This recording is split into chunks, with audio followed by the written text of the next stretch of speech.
Earlier today, I posted a YouTube video about my concept for the Six Flags Fiesta Texas new for 2027 roller coaster. This roller coaster will be placed on a plot next to Roadrunner Express instead of Crack Axle Canyon, replacing a few of the park's water slides.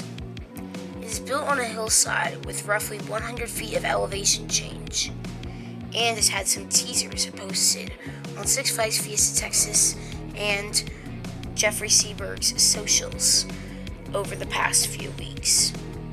One of the teasers is a path that has tire tracks, and it has a sign that says 100 feet.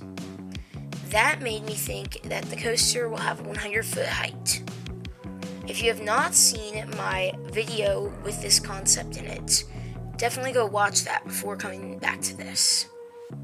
My concept for this coaster has a 100-foot spike and is heavily inspired by Zocon at Fuji-Q Highland and Hagrid's Magical Creatures Motorbike Adventure at Universal Islands of Adventure in Orlando, Florida. This ride features 5 different launches, along with 7 rows of motorbike-style seating a train of 14 riders. The ride will have 4 trains, and it will have a pretty high hourly capacity.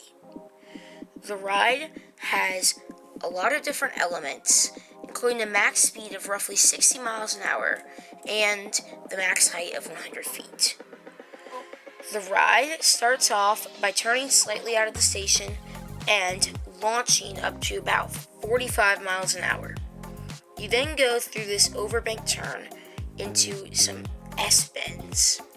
You then go through an S-hill before you have a second launch.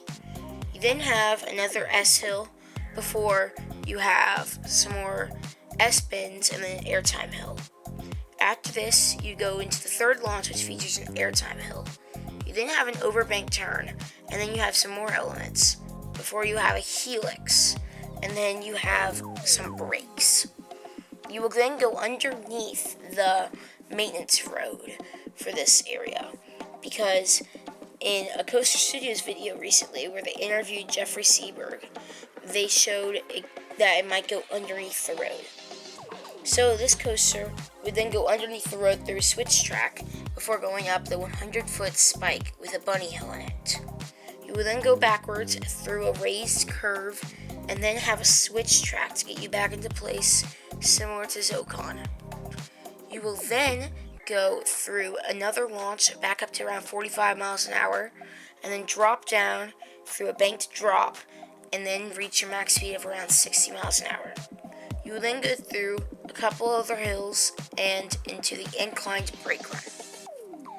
I think this ride is pretty realistic for the park, including the plot of land it was built on. As you can see with some of the POVs, I built a small recreation of Roadrunner Express, so you can see roughly the location of this ride.